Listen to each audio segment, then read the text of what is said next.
Welcome again to this online training session. As you know, this online training session will focus on the soil organic carbon determination using the standard operating procedures, the SOP, harmonized by GLOSOLAN, following the Walkley and Black titration and colorimetric method. For those of you who are not familiar with the network, I will try to explain very briefly what is GLOSOLAN. GLOSOLAN stands for Global Soil Laboratory Network.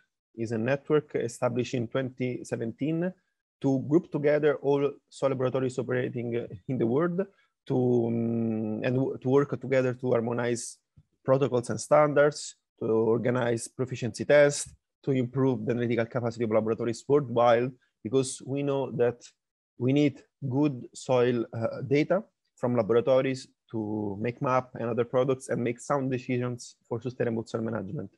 GLOSOLAN was established under the Global Soil Partnership of FAO, the Food and Agriculture Organization of the United Nations. And GLOSOLAN is structured in regional networks in order to group together laboratories operating from countries within the same region. These are the 6 regional soil laboratory network, also called RESOLAN, operating in the world. So now we have GLOSOLAN has almost 800 labs registered in the network, and is structuring the SEALNet laboratory, the network for the Asian labs, NINA-Lab, that is the regional network for the Near East and North Africa, AFRILAB, that is the network for the African laboratories, ROSOLAN, grouping together all laboratories operating in Europe and Eurasia. Then we have ASPAC, grouping together the soil laboratories operating in the Pacific region, and LATSOLAN, the regional network of Latin America and the Caribbean. Moreover, we are also trying to implement and establish the National Soil Laboratory Network, also called NASOLAN, that are basically a network that group together all labs operating within the same country to discuss about the common needs, common challenges, and to try to work together to solve the problems, the needs, and to collaborate together, basically.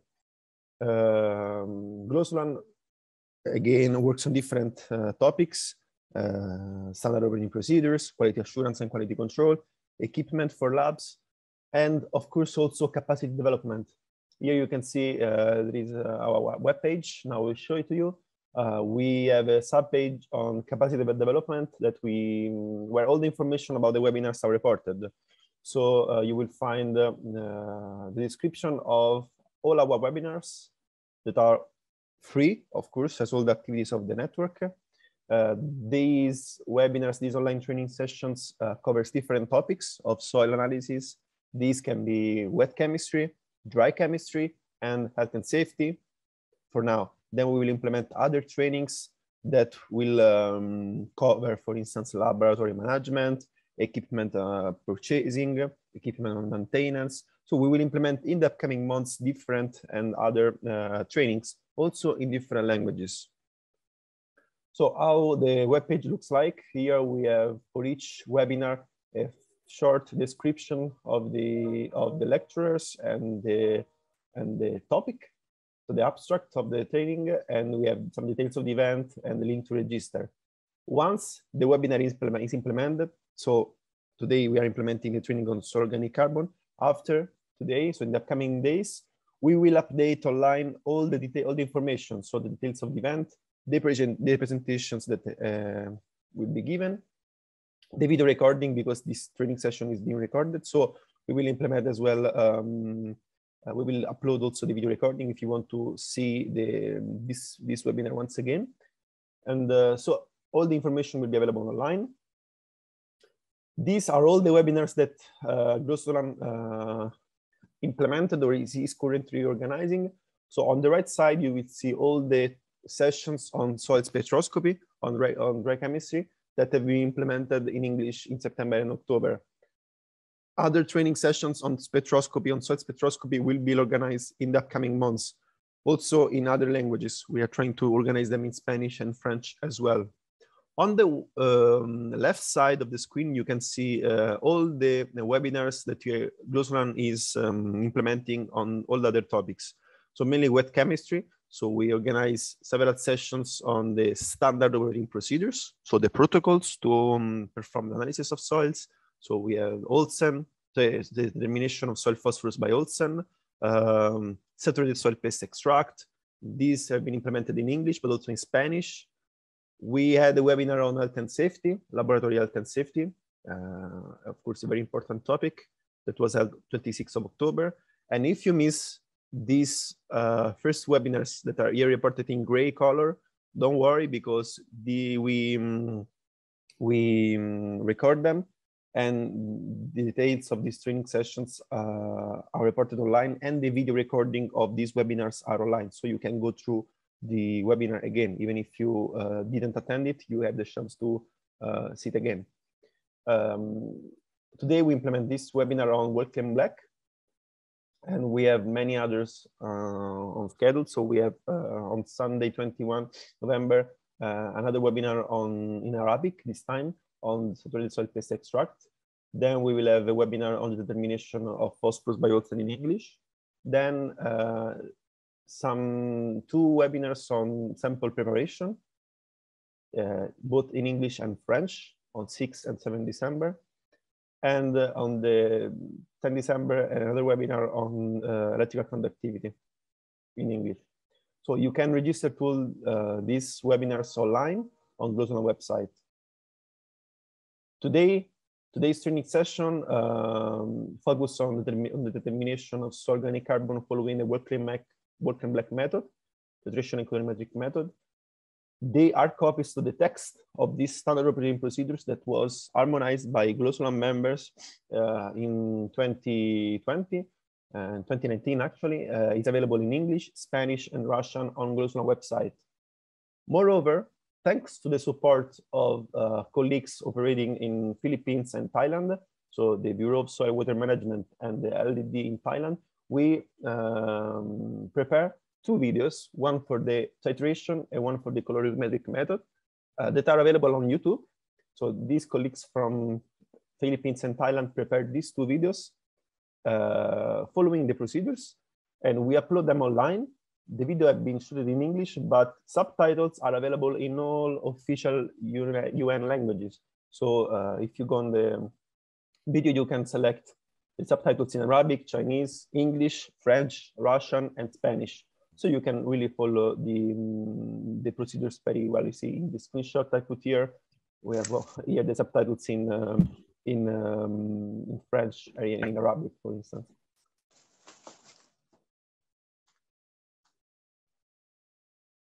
This is how the capacity, the web page on soil organic carbon looks like. So if you click on the carbon, you have here all the text of the standard operating procedures, the SOP, for the different methods. So we have Dumas for total carbon. For soil organic carbon, we have Walkley and Black and Turing method available in different languages. And here you can click and you have the videos. So the videos can be, you can look for them on YouTube, or you on GLOSOLAN website, there is the link to both videos. So this is the text and these are the videos. Today's lecturers comes from the Bureau of Soil and Water Management, the BSWM of Philippines. And I thank them a lot for their availability, because I think this is really the core, the main idea behind GLOSOLAN. That is the experts sharing their knowledge with other peers, with their colleagues, to improve their capacity in analyzing soil. So I want to thank once again Dr. Gina Nilo, the Assistant Director of the BSWM, Mr. Virgil Bernaldo, and Ms. Jordette Jimenez, that will hold the training of today. And I would like now to launch like share the request to all of you. If you feel like giving any training to GLOSOLAN, if you feel like you want to share your knowledge on whatever topic you like and which language you prefer, please contact us and we can organize together a training session, as we did, for instance, today with the colleagues from the Philippines. And we are really happy to implement this training today, because of course organic carbon is a very important parameter in soil analysis, and because it's very important for especially in this moment of the world, you know, in COP26 that was just held. They talk a lot about organic carbon and the recarbonization of soil and the role of soil carbon in climate change, and of course we need good quality data on soil organic carbon. We need soil laboratories worldwide to be able to analyze very precisely soil organic carbon, because it's one of the main parameters of soil that are used by farmers, by policymakers, by mappers, by different types of stakeholders. So we need really that soil laboratories worldwide analyze soil organic carbon very precisely. We need reliable data, comparable data, and interpretable data of soil organic carbon. So we are really happy that today we have this training session, because we hope this training session will help you to improve your capacity in analyzing these parameters. You come from all over the world. Participants today are from Latin America to the Pacific, from Africa, Asia, Near East, North Africa, Europe, Eurasia, all over the world, Asia as well. So we hope we can reach you all, and we can help you in improving your capacity analyzing soil organic carbon. Moreover, GLOSOLAN, the Global Soil Laboratory Network, will launch soon a PT, a proficiency test on soil organic carbon. This means that those who will participate in the PT will receive samples to analyze, and soil organic carbon will be one of the main parameters to analyze in the PT. So we need also, these trainings will help you in improving your performance during the PT, hopefully. So without any further ado, I would like to give the floor to Mr. Virgil and Mr. Dept. I know they may start by sharing a video that was produced, but first I would like to give them the floor to introduce themselves. Virgil and Jordet, thanks again for your availability and participation today. Really, thanks again. Your participation is highly, highly appreciated.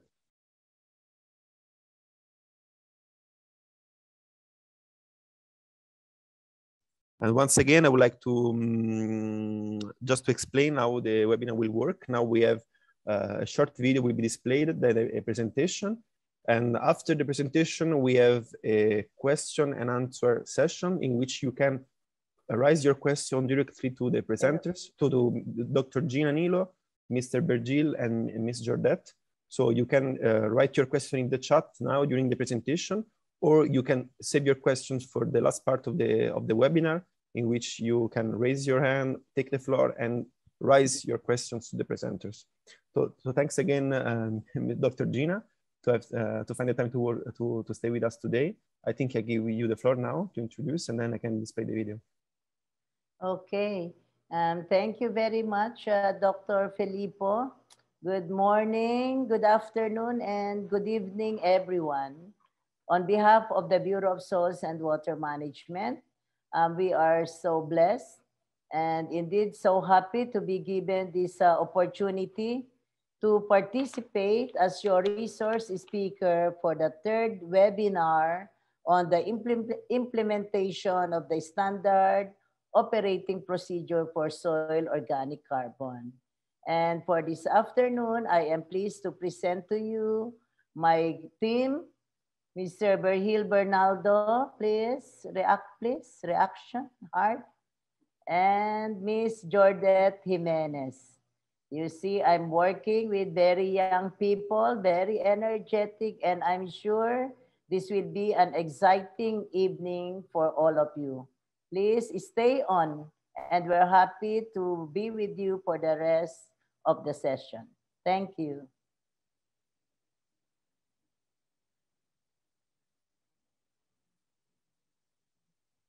We will start with the video presentation of the methods that was prepared by the Philippines on a colorimetric method. And of course, from LDD Thailand, through the help of our GLOSOLAN chair, Ms. Nopmani Sobanang, on the video presentation for titration method. Thank you very much. Enjoy watching and make the most of every minute of this meeting. God bless us all. So can you see my screen? Yes. It's very Okay, so, clear. Thank you. Okay, thanks. I will share now the screen and then we will start with I will share now the video and then we will proceed with the presentation. Okay, so please have a nice, enjoy the video.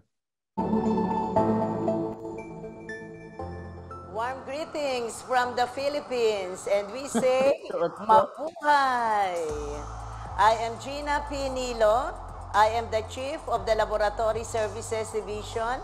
At the same time, I currently serve as the Chairperson of the FAO Global Soil Laboratory Network for the Asian Regional Laboratory Network, or SEALNet. The Bureau of Soils and Water Management is a national reference laboratory of the Food and Agriculture Organization.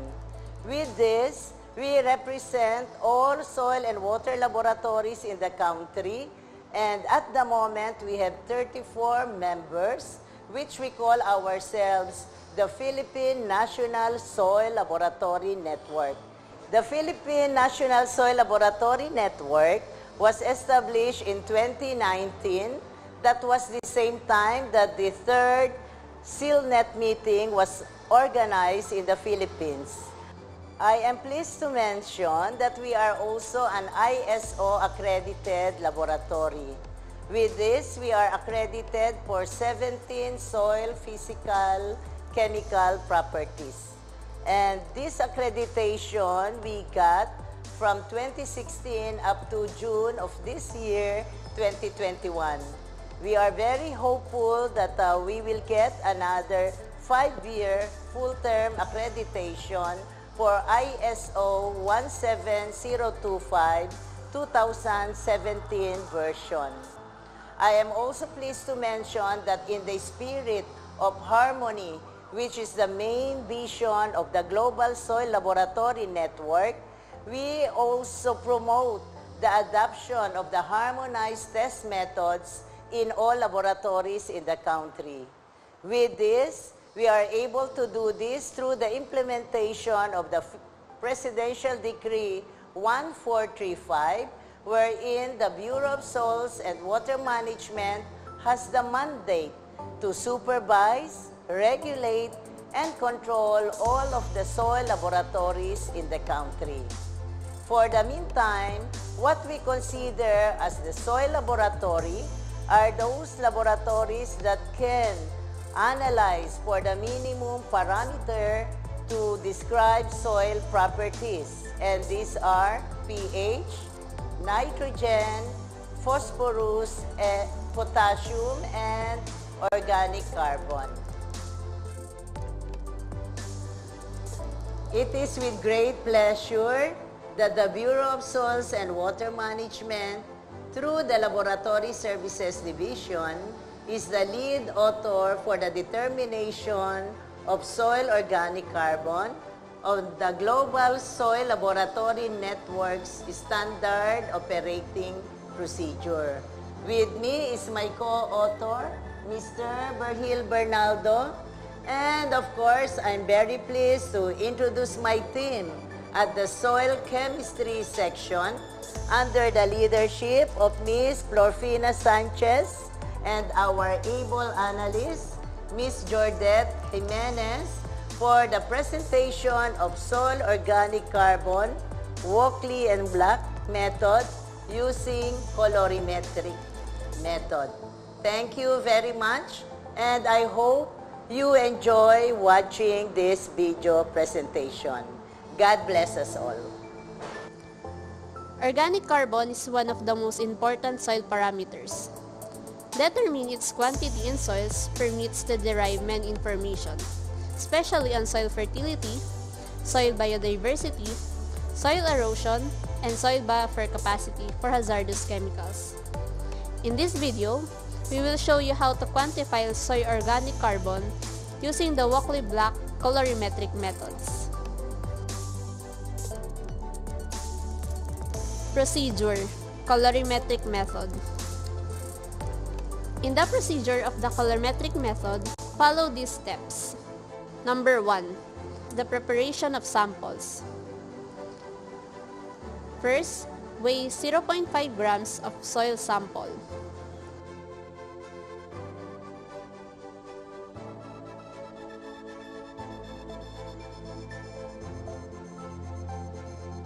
Second, add 2 ml of 10% potassium dichromate solution and mix.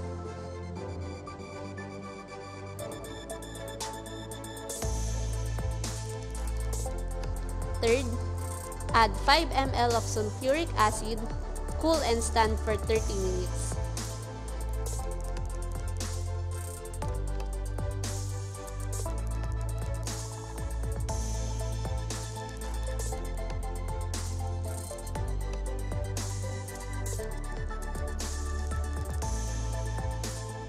Fourth, add 20 ml of water, deionized or distilled, and stand overnight.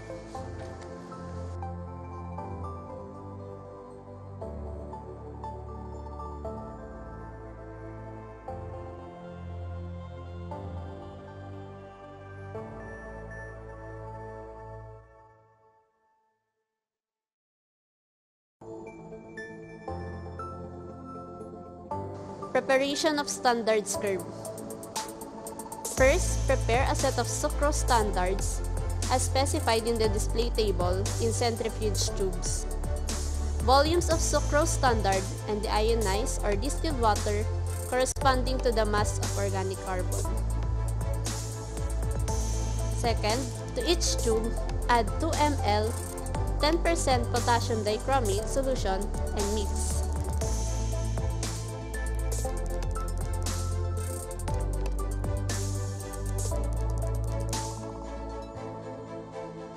Third, add 5 ml of sulfuric acid, cool and stand for 30 minutes.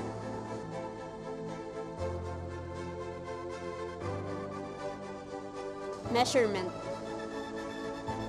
Read the absorbance of calibration standards and samples in a spectrophotometer set at 600 nanometers wavelength.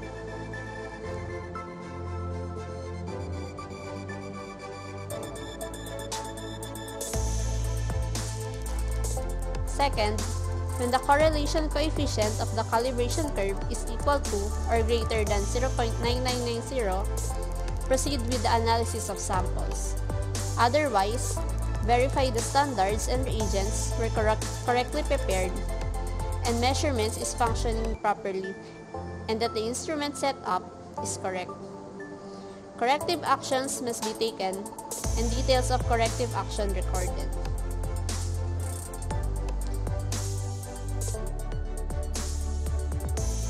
Calculations for the colorimetric method. For the calculation of soil organic carbon, please refer to the displayed equation.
I hope you enjoyed the video. I hope the quality was fine. I hope you had the chance to follow it. I think now we can show the second video as well. This one again was prepared by the colleagues from Philippines. Now we'll try to share as well the one prepared by the colleagues from Thailand, from LDD Thailand, that is about the titration method. Just a second.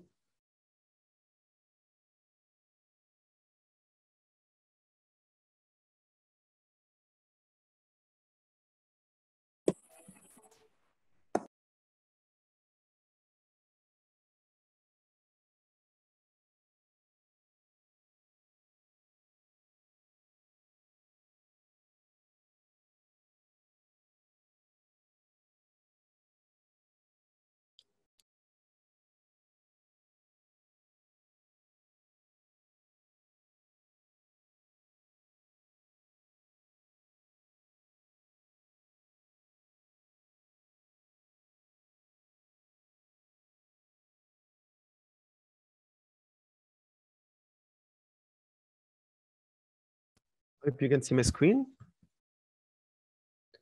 This the second video is about the titration method. And after this video, we will then go through the procedures again with Gina, Bergina, and Georgette, and then we have the chance to make questions. Okay, have a nice, enjoy the video. Hello, I am Sumitra Watana, the Director of Office of Science for Land Development, OSLD, Land Development Department, Ministry of Agriculture and Cooperatives, Thailand.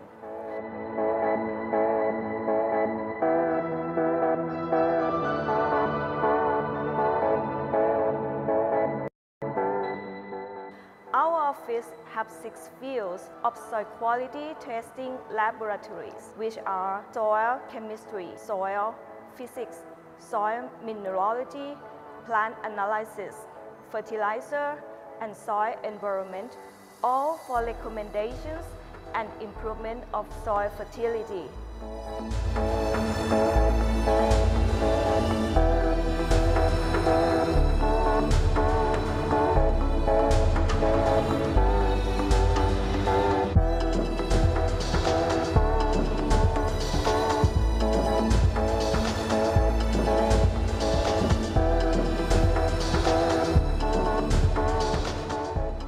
Our services are for all stakeholders, farmers, researchers, private sector, and university.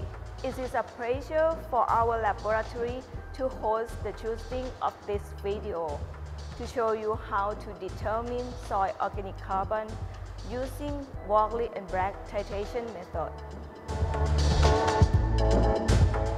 Organic carbon is one of the most important soil parameters.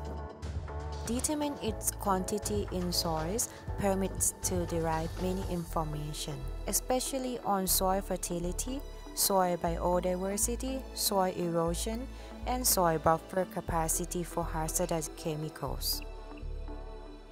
In this video, we will show you how to quantify soil organic carbon using Walkley Black titration method. This protocol allows you to determine oxidizable organic carbon content in soil, calculated from the amount of chromic ion formed during the reaction. Anyway, the method described here does not routinely apply correction for chloride, which will produce a positive interference rated. This standard operating procedure is based on the Walkley and Black chromic acid wet oxidation method. Basically, oxidizable organic carbon in the soil is oxidized by 0.167 molar potassium dichromate solution in concentrated sulfuric acid. Temperature needed to induce substantial oxidation is raised by the heat of reaction. The dichromate reduced during the reaction with soil is proportional to the oxidizable organic carbon present in the sample. The organic carbon can then be estimated by measuring the remaining unreduced dichromate by backtitrating with ferrous sulfate or ammonium ferrous sulfate using diphenylamine or phenantholine ferrous complex as an indicator. Regarding this procedure, some points must be noted. Walkley and Black found that on the average about 77% of the organic carbon was recovered by the heat of dilution procedure, and a correction factor of 1.3 be used to account for unrecovered organic carbon. For soils with high organic carbon content, the Walkley and Black method may underestimate the result due to the incomplete oxidation of the organic carbon in the sample. Therefore, in case of samples with very high carbon content, smaller sample weights should be used. This method is for the determination of organic carbon in soils. It is not applicable to soils containing significant amounts of carbonized materials. This method is subject to interferences by certain soil constituents that lead to false results in certain types of soils. Chloride, ferrous iron, and higher oxide of manganese have been shown to undergo oxidation reduction reactions in chromic acid mixtures, leading to incorrect values for organic carbon. In case of soils with high concentrations of such constituents, we recommend to add phosphoric acid after the sample has been cooled in order to eliminate interferences from the ferric ion. Wash soil sample free of chloride before analyzing, or precipitate the chloride as silver chloride by addition of silver sulfate to the digestion acid. Be aware that this procedure involves the use of hazardous chemicals. Please take note of following safety and hygiene measures. Refer to laboratory safety guidelines and material safety data sheets before proceeding. Be sure to wash hands and clean other exposed areas with mild soap and water after using all chemical reagents. All titrations and handling of chemicals to be undertaken in a fume hood. When handling any chemicals, remember to wear safety glasses, gloves, lab coats. Remark for some specific elements. Potassium dichromate is an inorganic compound that emits toxic chromium fumes upon heating. It is a known human carcinogen and it is associated with an increased risk of developing lung cancer. Sulfuric acid must be kept away from naked flames or heat. Remember to measure the concentration in the air regularly and to carry out operations in a fume hood with exhaust or ventilation. Do not discharge the waste into the drain. Keep in mind, never dilute by pouring water into the acid. Always add the acid to the water. Samples should be air dry and sieved to less than 2 mm size. In order to perform the Walkley and Black method using titration, you need balance with an appreciation of 0.001 gram for the preparation of reagents. Precision balance dependent on the weight of the sample.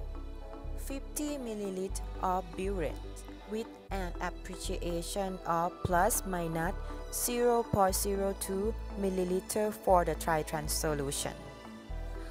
Volumetric dispenser of 10 ml of known uncertainty to be used with the potassium dichromate solution, and 20 ml to be used with concentrated sulfuric acid. 250 LMAO flask, 1000 ml of volumetric flask, 100 and 250 ml beakers, magnetic stirrer, fume hood, and burette stand. The reagents used for the titration method: deionized water or distilled water.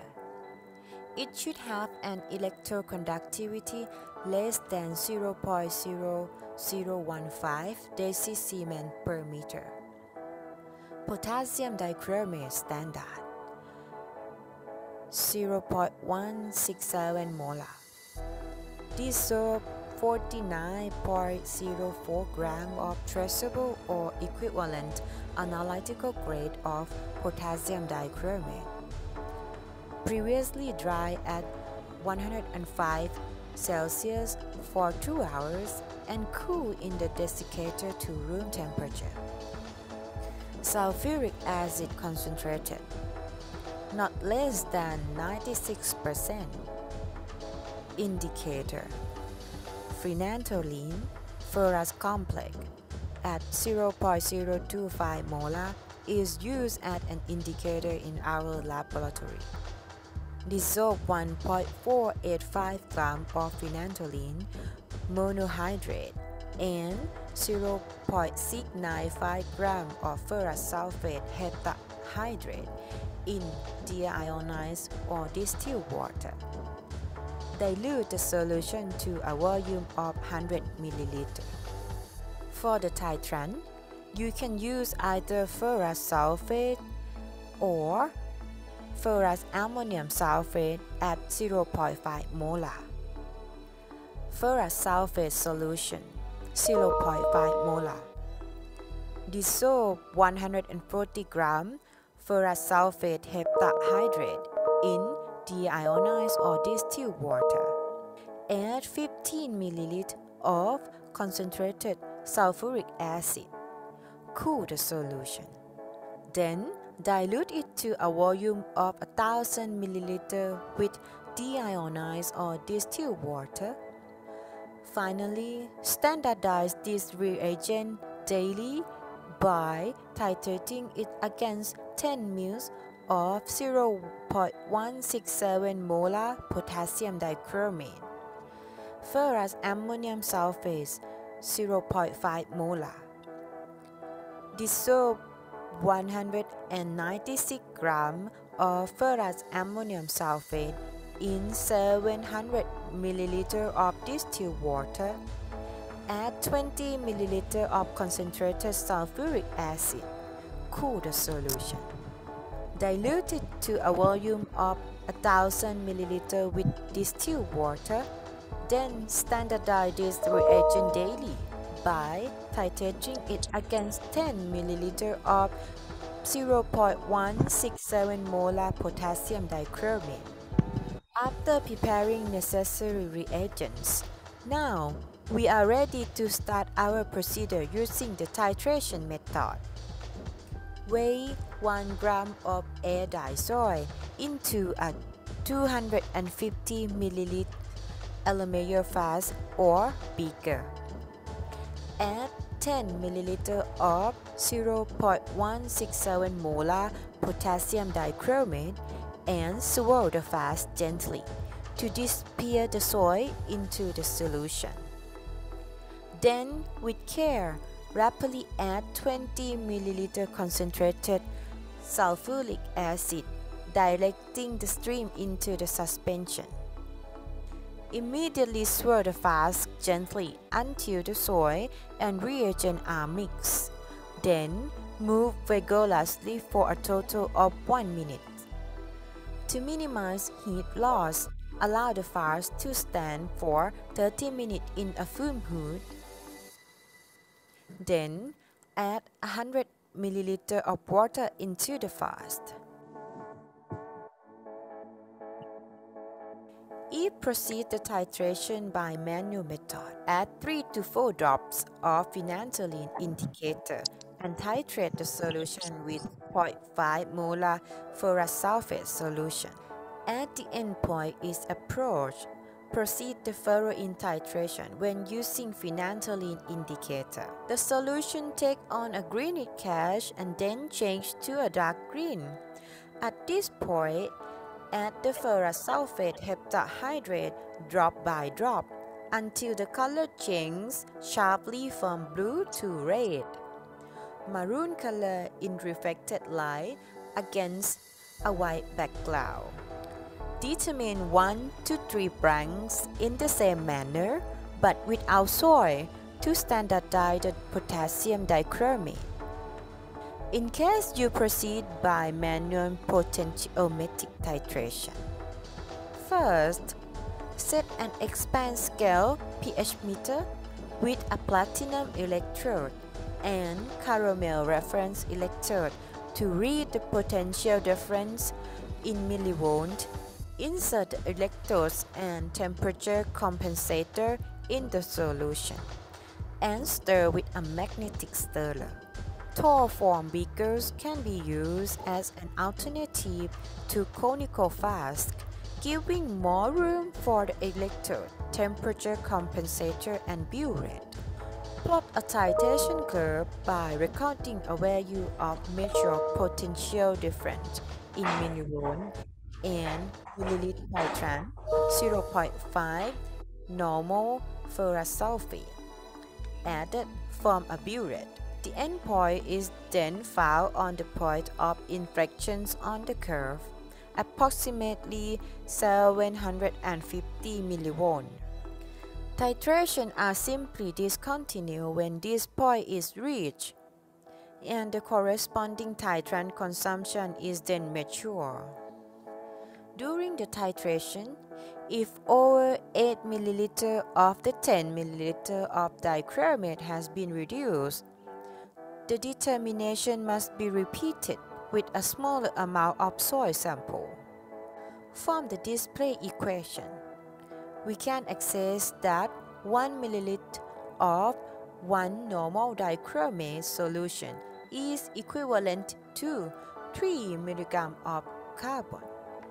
After the reaction, the excess of dichromate is titrated with 0.5 molar ferrous sulfate or 0.5 ammonium ferrous sulfate as the display equation shows.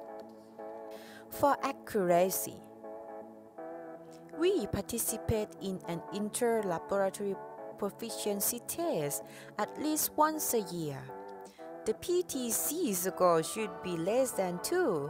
If not, identify root cause, develop corrective and preventive actions, and address the problem. Perform replicate analysis of the certified reference material.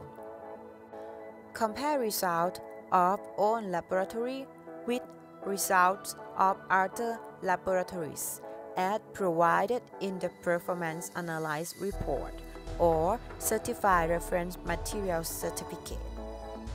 The old laboratory result is considered accurate when it falls within the reported 95% confidence.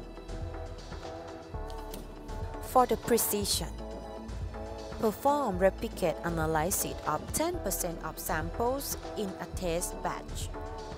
Calculate the percent relative standard deviation using the display equation to determine if the precision of replicate analysis is within specification. Compare results with the target precision for the analyte concentration as indicated the display table, which shows expected precision as a function of analyte concentration. Analyze at least one duplicate of the checked samples or internal reference material in every batch analysis. Plot the result in the control chart. Monitor for the results that are outside of the specific limits.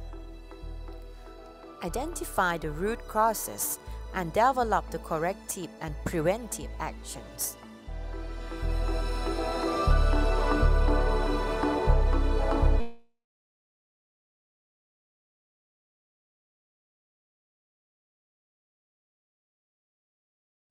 Thanks a lot to your patience, to your attention. Thanks again to the colleagues from Philippines and from Thailand for making the videos. And now I'll give the floor back to Dr. Gina. Okay, thank you very much, Sir Filippo. Thank you very much, BSWM and LDD Thailand for that exciting video on the methods for soil organic carbon. And allow me to do the presentation with regards to the introduction. Asan yung presentation mo, Manuel? Meron pa siya. Hello. Okay. Next, please. Yung next slide. Okay. So I am pleased to present to you the manual as mentioned by Sir Filippo. We're so happy that we come up with this standard operating procedure for soil organic carbon, Walkley and Black method, which has undergone a review process and revision, and finally approved and adopted during the third GLOSOLAN meeting, which was become effective on October 28, 2019. Next, please.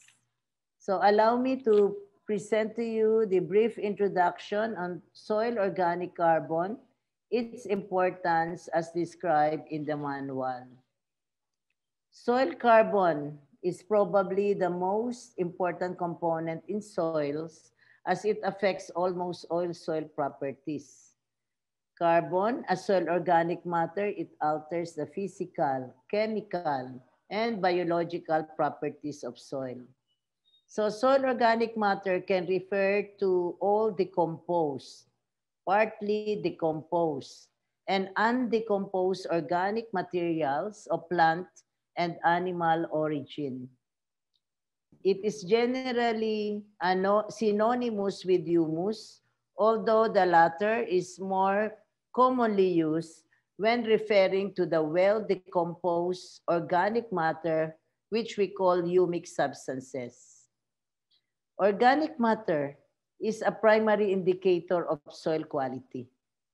That's why this parameter is very important to us as we push for the global soil partnership and in the mapping of this in all countries. So this becomes important that harmonization for these test methods will be adopted in all of GLOSOLAN member countries. Okay. So the improvements in soil organic matter create a more favorable soil environment, leading to increases in plant growth. So with high organic matter in soils, it causes the soil to retain more water. Thus, it results in better crop yields. It reduces soil erosion, increases plant nutrient retention, as well as the increase in biological diversity. Moreover, not only on the biological and chemical properties of soil, it improves aggregation of soil particles, and this results in a better soil structure, allowing for movement of air and water through the soil as well as better root growth. More stable soil structure results in less soil erosion, which retains nutrients on the land and protects water quality. Soil organic carbon contributes to the cation exchange capacity of the soil. These cation exchange sites are important for retention of nutrients such as calcium, magnesium, and potassium. Soil organic carbon often also provides binding sites for many anthropogenic organochemicals, thus minimizing leaching of hazardous chemicals through the soil profile or making them less bioavailable, which reduces toxicity. Increased soil organic carbon enhances the biomass and diversity of the soil biota. Since the soil microbial community drives many of the nutrient transformations in soil, plant nutrient availability is often enhanced with the increase in microbial biomass and microbial activity of the soil. In soil classification, the organic carbon of mineral horizons can be estimated from the Munsell color of a dry and a moist soil, taking the textural class into account. This estimation, based on the assumption that the soil color value is due to a mixture of dark-colored organic substances and light-colored minerals. This estimate does not work well in strongly colored subsoils. It tends to overestimate the organic carbon content in soils of dry regions and to underestimate the organic carbon content in some tropical soils. Therefore, the inferred organic carbon status of the soil should always be locally checked, as it is only a rough estimate. So note that for soil classification purposes, with reference to the Food and Agriculture Organization 2006, a soil with organic carbon content of greater than or equal to 0.6% is classified as molic and umbric horizon. And the soil with organic carbon content of greater than or equal to 1.5% is considered as a volcanic horizon. Likewise, there is a ratio between organic carbon to organic matter.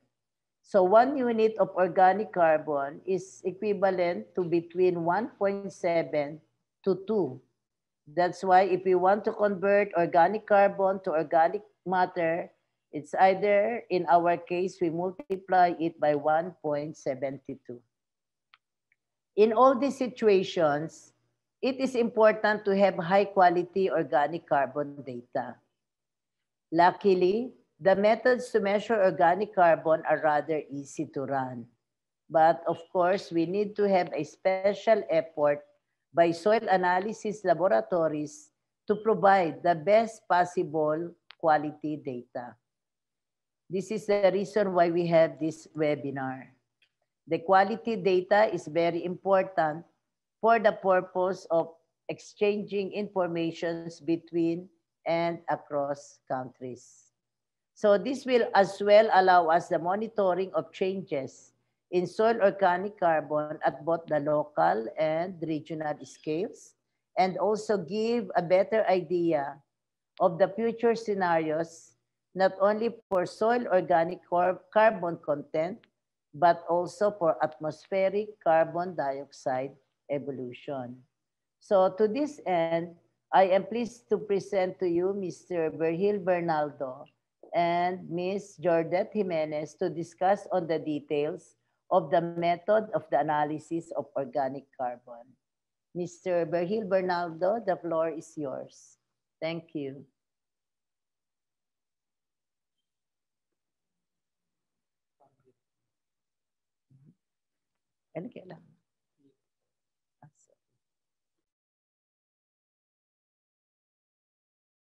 Okay. Thank you very much, Dr. Gina Pinilo, for guiding us through the standard operating procedure for soil organic carbon. Now, once again, I am Virgil Bernaldo. And good morning, good afternoon, and good evening to everyone who is listening today to this webinar on the implementation of the soil organic carbon for Walkley and Black method, titration and colorimetric method. So once again, let me allow you to browse through to the text version of the standard operating procedure.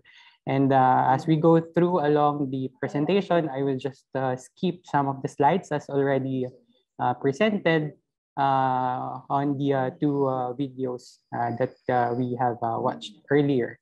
And later, I will be introducing one of our colleagues, Ms. Maria Jordette Jimenez, for her presentation for the method on colorimetric estimation of soil organic carbon. So let's start for the scope and field of application. So basically, the GLOSOLAN SOP for this method, soil organic carbon, only applies for the determination of the oxidizable organic carbon content in soil. So this method does not routinely apply correction for chloride. But as we go along with the method, or as you apply this standard operating procedure, you will see some instances where you need to correct for some of the interferences, let's say for the ferric ions, for the manganese oxide, and the chloride ions. So next slide, please. So I will just briefly go through to the principle for the titration method for the Walkley and Black. So for the principle, there are a few points to be noted. Basically, these are facts already found to be true. So first, for the method itself, the Walkley and Black method, it is found that there is an average of 77% of organic carbon that is only recovered using this method. This method applies the heat of dilution procedure. So for us to compensate the remaining 33%, we apply the correction factor of 1.3. Okay, so later you will see this 1.3 factor in the computation for the results for percent organic carbon. So as what I have said, what I have said earlier, there are few interferences that you will see if you apply this method. There are chloride, ferrous iron, and higher oxides of manganese. So these interferences have shown to undergo same redox reactions in chromic acid mixtures, leading to incorrect values of organic carbon. So some of them makes your estimation as positively or negatively biased. So sometimes we use smaller sample weights if we encounter soil samples that have very high carbon content. And also this method is not applicable to soils containing significant amounts of carbonized materials. So Walkley and Black method is a type of method for estimating soil organic carbon through chromic acid wet oxidation method. So the titration method is almost the same with the colorimetric method. It's just that the colorimetric method doesn't use much dichromate and sulfuric acid, thus makes your method more environment friendly in terms of producing less waste. And also it is a fast type of analysis and very handy. So the Walkley and Black method also involves heat of reaction. What do I mean by heat of reaction? So we do not employ any external source of heat in this method. The reaction between the redox, the oxidation and reduction reaction between the dichromate and the sulfuric acid is enough to reduce and oxidize the organic carbon content of the soil. So next slide. Okay. So this one, it just depicts the chemical reaction between the titration method for soil organic carbon. So the organic carbon content that is reduced during the application of your dichromate acid and the sulfuric acid is then estimated from the remaining dichromate ions from the reaction. The remaining dichromate ions will then be back titrated using ferrosulfate or ferrous ammonium sulfate using diphenylamine or phenanthroline ferrous complex as an indicator. So, okay, next slide. So the apparatus is just a basic apparatus that you can see or you can use in the laboratory. So basic analytical balance, burettes. Also, if you have automatic burettes, you can also use them. Also, Mayer flask, oven, etc., etc., etc. So next slide. Okay. So for the materials, we should use at least the ionized water or distilled water that has an electroconductivity of 1.5 deci-Cmn per meter or 0.0015 deci-Cmn per meter. So this is a standard from ASTM and ISO for type 2 quality of water. So we also use potassium dichromate, sulfuric acid, phosphoric acid, And for the indicators, you can choose from among these two indicators, the phenanthroline and the barium diphenylamine sulfonate indicator. And of course, for the titrant, you can also choose ferrosulfate solution or ferrosammonium sulfate solution. For the health and safety, of course, we should observe proper wearing of our PPEs. For our chemicals, we should observe that some of the chemicals that we use for this method is highly oxidizing and highly corrosive. For example, potassium dichromate. When you prepare this solution, you should always remember to prepare it inside the fume hood so that there is always a suction of air. And of course, sulfuric acid. Always add the acid to the water. Okay, next slide. So for the sample preparation, it is a basic quality of all soil samples to be analyzed in the lab. So it should have a particle size of less than or equal to 2 millimeters. So there will be no any problem you will encounter if, let's say, for example, you want to grind the soil samples to 0.5 millimeters. So there's no problem with that. It's just that the limit would be less than or equal to 2 millimeters in size. And also the sample should always be air dry sample. Okay, for the procedure for the titration method, after you have prepared all the solutions, now you are ready for analyzing the sample. So first, you should weigh around 1 gram of air-dried soil samples into a 500 ml Erlenmeyer flask, or if you have tall one beaker, you can also use that. You can use any available apparatus in your laboratory. It's just that the volume should compensate with the size of the glassware. So after weighing the sample, now you will add the 10 ml of 0.167 molar potassium dichromate. And you just should swirl the flask gently to disperse the solution in the soil, avoiding that you should avoid that there is no soil particles, or there is no big amount of soil particles that will stick around the wall of the glassware, because it will equate to less estimation of the soil organic carbon. After adding the potassium dichromate, now you will add the 20 ml of concentrated sulfuric acid.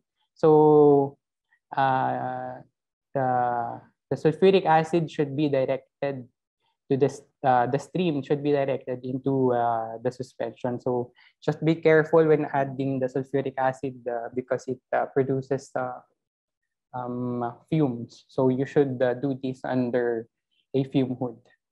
A regular fume hood will do for this part of the titration. And after that, you should immediately swirl the flask gently until the soil and reagents are properly mixed. Then more vigorously for a total of 1 minute. So around this part of the procedure, the heat of dilution occurs. So you expect that the solution is very hot. So upon investigation, when we compare the heat of solution from the titration and the colorimetric method, we observe that the temperatures are approaching around 100 to 120 degrees Celsius. So more than the boiling point of water. Next slide. Then after that, to minimize, of course, the heat loss, allow the flask to stand on an insulated sheet for around 30 minutes. So this will allow the completion of the oxidation and reduction process. Of course, in a fume hood. Then after that, after 30 minutes, you will add 200 ml of water to the flask. in preparation for the titration of the solution. After that, you can add 3 to 4 drops of whichever indicator you want, the O-phenanthroline or the barium diphenylamine. In the case of barium diphenylamine, you should add around 10 ml of 85% phosphoric acid before the indicator. Okay. And after adding the indicators, you are now ready for the titration of the solution using either the 0.5 molar ferrous sulfate or the 0.5 molar ferrous ammonium sulfate. So by using the 2 different indicators and the titrant, you will encounter 2 different major color changes. First would be the ferroin titration, as they call it, when you use O-phenanthroline as the indicator. So you will start seeing a greenish cast to dark green when you add the ferrous sulfate heptahydrate. And at that point, when you see that it's near the equivalence point, you should add the titrant drop by drop until the color changes sharply from blue to red maroon. So that is the final color. For the other one, using diphenylamine as the indicator, or what they call it, diphenylamine titration. When you approach the endpoint, the color changes to deep violet blue.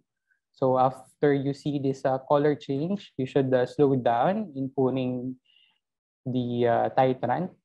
And the final color of this reaction or titration reaction would be a sharp brilliant green color. Next slide. Okay, so after analyzing the samples, you should also, as a good laboratory practice, you should also include around 1 to 3 blanks in the same manner. You should, but without the soil, to standardize the K to the potassium dichromate solution. And now you're ready to compute for the percent organic carbon and report as oven dry basis with 2 decimal places. Next slide. So for the manual potentiometric titration, you should first set expanded scale of pH over MV meter with a platinum electrode and a calomel reference electrode to read the MV. Insert the electrodes and temperature compensator in the solution and steer with the magnetic steerer. So it has a same principle when it comes to the titration part, but for this one, the equipment monitors the change in the MV. So the equipment or the observer, the analyst, observes the level of MV that it produces. So the endpoint is then found on the point of inflection on the curve, so around 750 millivolts. So subsequent titrations are discontinued when this point is reached, and the corresponding titrant consumption is then measured.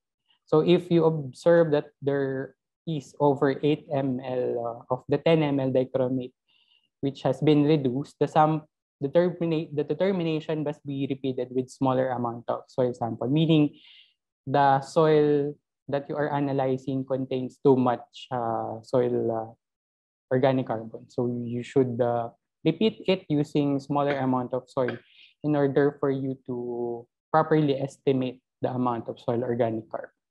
So for the next one, the next slide, the automatic potentiometric titration. So this method is almost similar with the manual titration.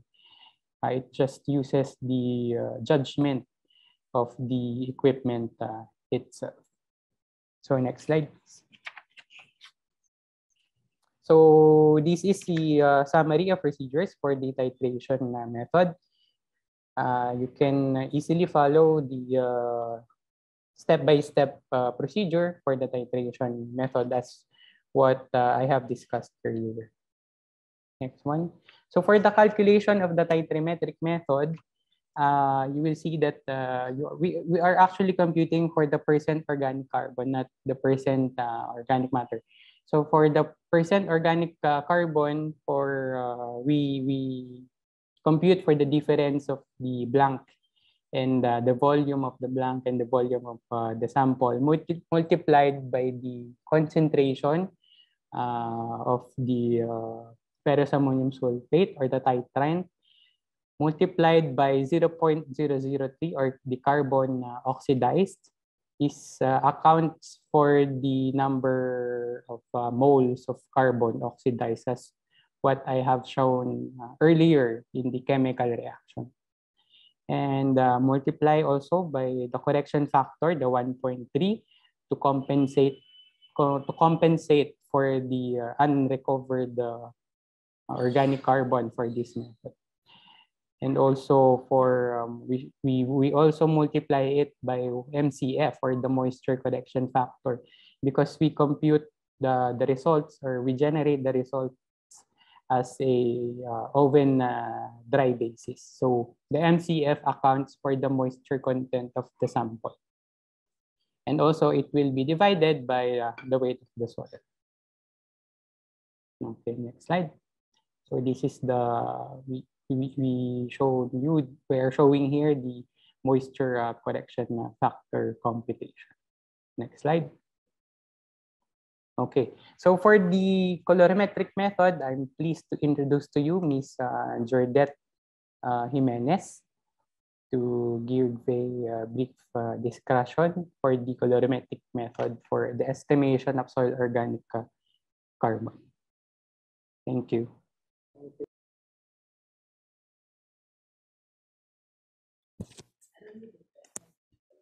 So, good morning, good afternoon, and good evening to all of you. I'm Maria Jordette N. Jimenez from Bureau of Soils and Water Management. So now I will discuss briefly the second method for Walkley and Black colorimetric. So first, let me discuss some basic principle on colorimetric method. So here in our laboratory, we also compute for soil organic matter. We have a conversion factor of 1.72 from the percent organic carbon. So from principle, soil organic matter can be estimated by the determination of soil organic carbon content using the Walkley and Black colorimetric method.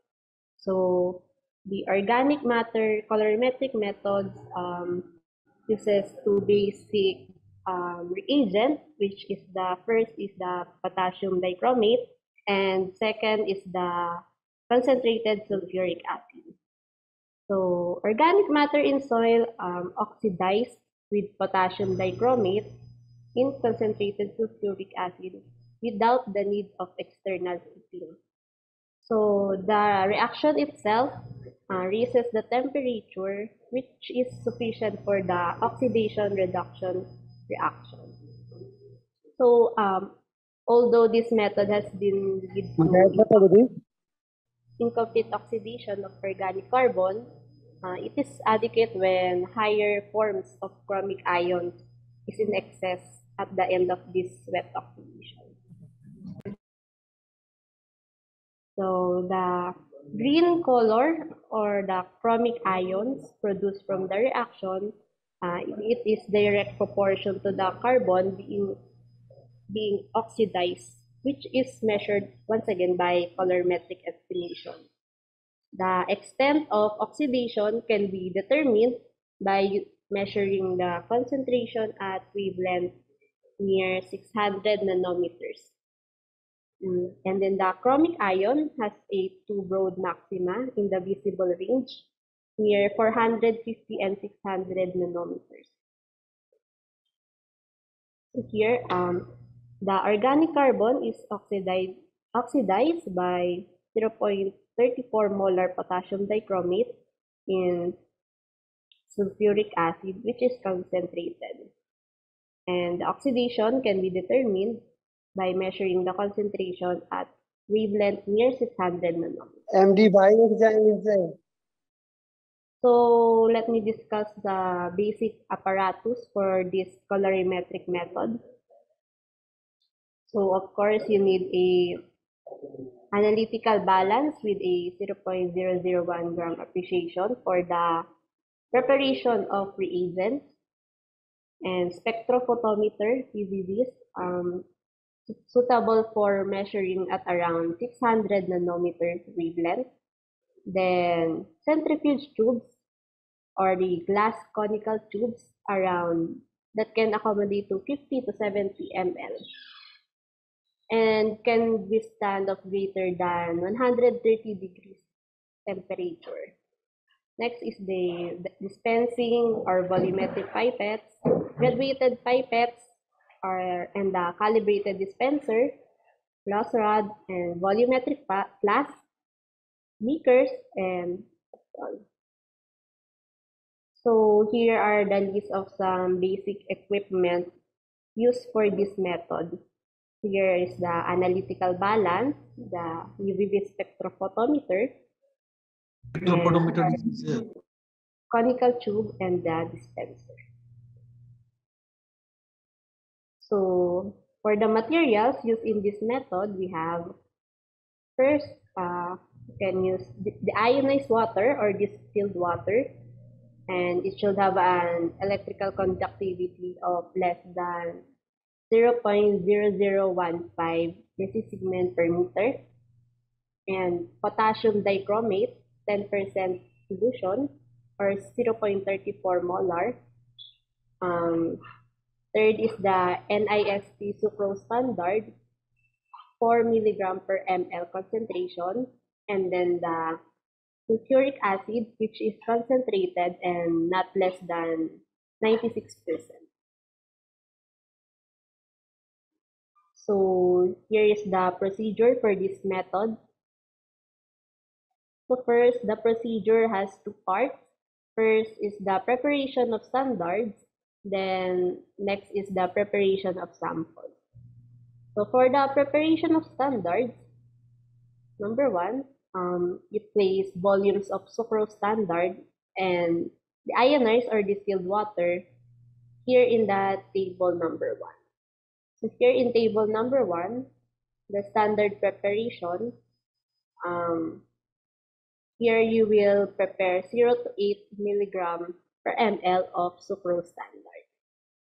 Next, after volumes of sucrose standard, we add 2 ml of 10% potassium dichromate solution. Then after that, we'll mix it. Then third is you add 5 ml of sulfuric acid and then cool and stand again for 30 minutes. Then after that, you will add 18 ml of the ionized water and mix, and you will stand it overnight. Then on the next day, you will read the absorbance set at 600 nanometers wavelength. So here for the second part of the preparation of samples. So first is you will weigh soil sample according to this table number 2.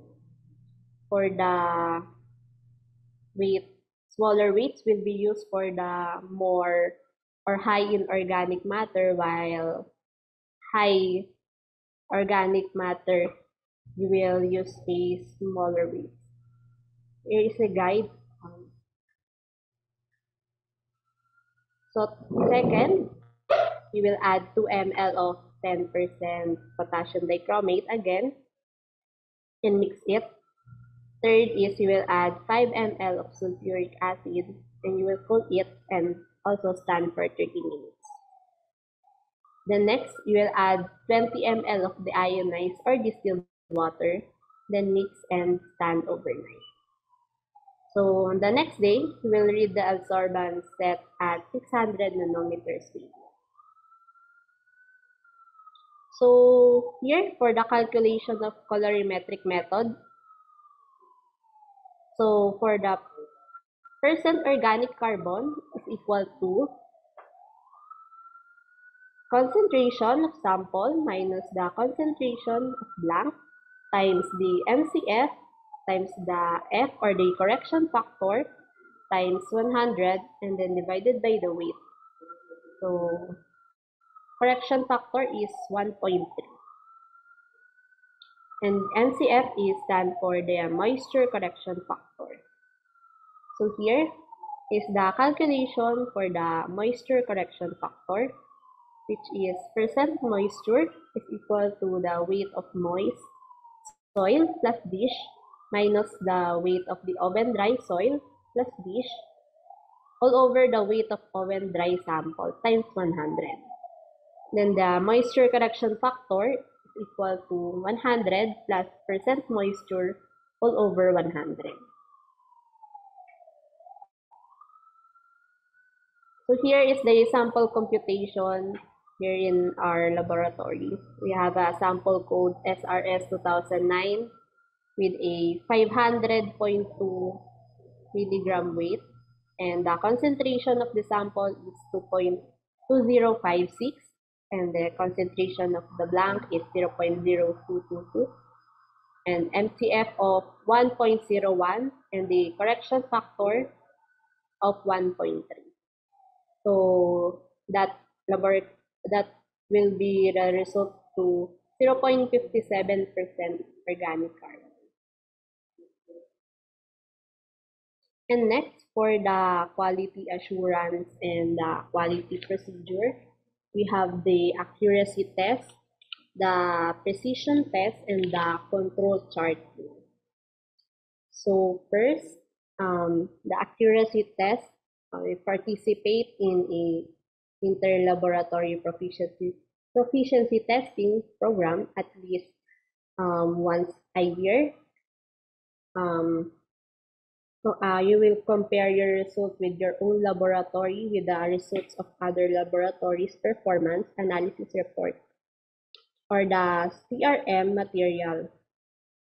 The result of the must be considered accurate when it falls within the 95% confidence interval of the target value. The precision test will perform at least replicate analysis at most in every 10% of the samples in the batch. And then you calculate the percent RSD and you can compare the result with the target precision for the analyte concentration. So the calculation for the percent RSD is equal to standard deviation over the mean times 100. So here is the from AOAC, expected precision or repeatability as a function of analyte concentration. So for quality assurance or quality control, we have the control chart. Here we analyze at least duplicate of the check sample or the internal reference material for every batch. And you will plot the result in a control chart. So here is our references. And thank you for your listening.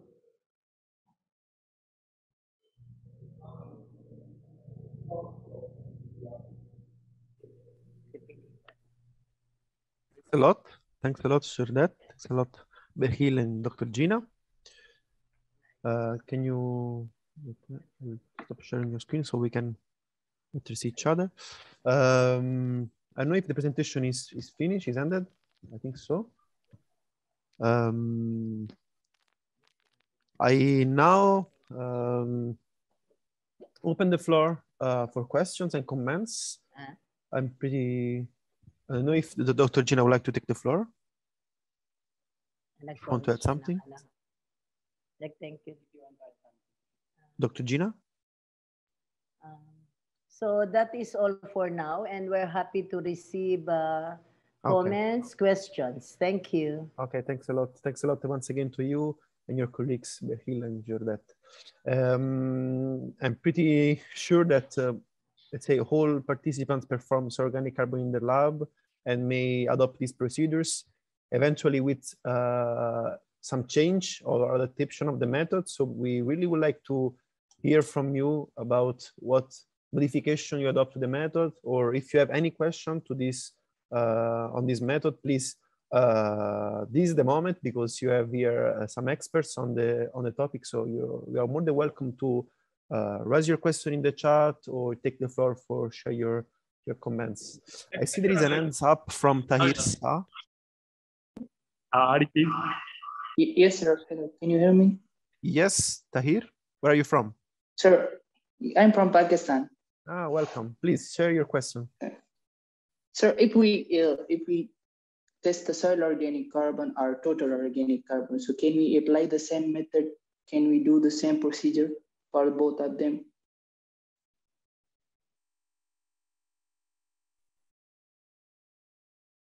Hello, Mr. Tahir. Can you repeat the question, please? Sir, if we test the soil organic carbon or total carbon in the soil, so can we apply the same method? Okay. So actually, this method is only for this soil organic carbon. So the method for the method for the determination of total carbon is different from this one, is because the total carbon comprises of the organic carbon plus the inorganic carbon. So if you use this method for the total carbon, you may have overestimation or problems with the determination of the total carbon. Alternatively, if you have the sources, you can use the combustion analyzers, because yes, combustion analyzer can fully account for the total carbon content of the soil. And also alternatively, if you want to only measure the soil organic carbon of the soil, you will just add the hydrochloric acid to the soil, and you subject it to the combustion analysis. Okay. Thank you for the question. Thank you, sir. Thank you, sir.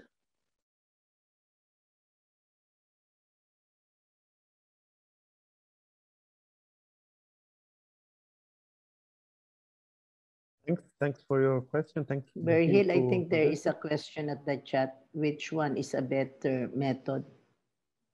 Asking to rate which is better for the two methods as mentioned. This is from Cho Te. Okay. So for the soil organic estimation for both of the methods, upon our conduct of verification, the result for the estimation of soil organic carbon is the same between the two methods. So the difference would be there are disadvantages or advantages in using the titration and the colorimetric method. First, for the titration method, the setback would be you will generating more hazardous waste due to the amount of dichromate seed that you will produce. And also, if you generate more waste, you will have now a problem environmentally. But if you use the colorimetric method, which uses few amount of the dichromate, the sulfuric acid, you can easily tuck away your waste in a carboy container and have it collected by third-party waste treaters. So that's the benefit of using the colorimetric method. But you should just invest with the procurement of the UV spectrophotometer, and also for the use of the sucrose standard for the colorimetric method. But for the long run, for the long term, you will save much money and effort for using the colorimetric method. And also it's a health safe or environment friendly version of the soil organic estimation. So thank you for that question. Thanks, Behil. I see there is some questions in the chat. One is about from Nelsie Grace Jela. He's asking polypropylene centrifuge test tube can be used in colorimetric method. Wait, Was 1131. Polypropylene centrifuge test tube can be used in colorimetric method. Polypropylene centrifuge can use. Yes, you can use polypropylene centrifuge test tubes as long as it will not melt during the heat of dilution. But I would recommend if you use the glass conical tubes, you can try to do some experiments while you add the sulfuric acid in the solution, because it will generate heat. Your centrifuge tubes might melt during the process. So there is a question from Maria Kusainova from, I think, Kazakhstan.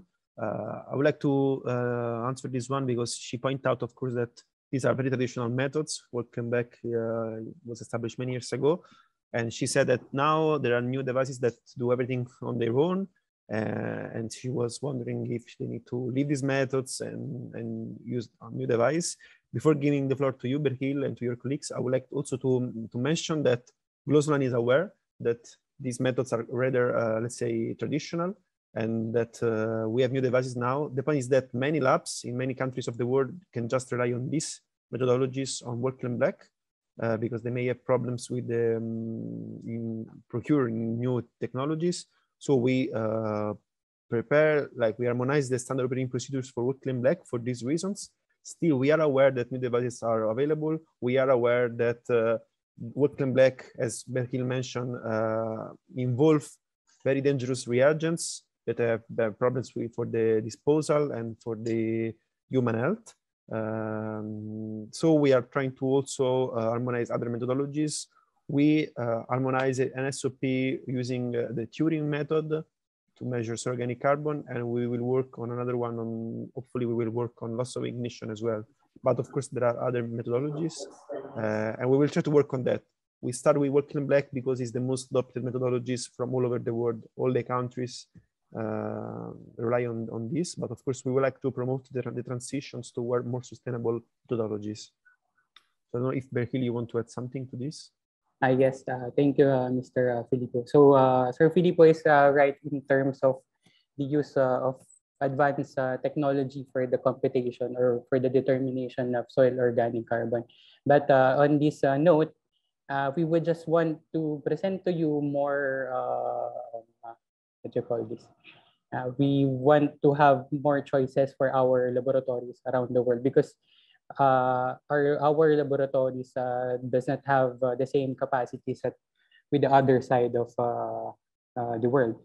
But for the new devices, for the determination of organic carbon, your laboratories can always use first this colorimetric method and titration method so that you can experience and check the difference between the two. And in the future, you can invest in procuring the combustion analyzer because it is a elemental analysis for carbon, nitrogen, sulfur, and hydrogen. I believe we also published a separate separate standard operating procedure for the use of dry combustion for this purpose, for the purpose of estimating the organic carbon. Am I right?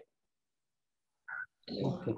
Thanks, Berhil. Another question is about dear, you do. Are you okay? Everything okay? Mujahid, you want to raise a question? No, okay. So Berhil, another question from the chat is Walkley and Black method recommends grinding soils to 0.4 millimeters before analysis. Is it necessary here? I think you already mentioned the particle size that is needed, yes. But you can maybe reiterate this. Yes, the use of 0.4 mm is not a problem with this method as long as you have a final particle size of less than 2 millimeters of the soil. So you can use the soil sieves that of a standard or standard soil seeds that are already in the market. So also for additional information, when you procure or when you target to use the combustion analyzers, some of these equipment usually require a particle size of soil of 0.5 millimeters. So that's it. Thanks, Lisa. Another question is about how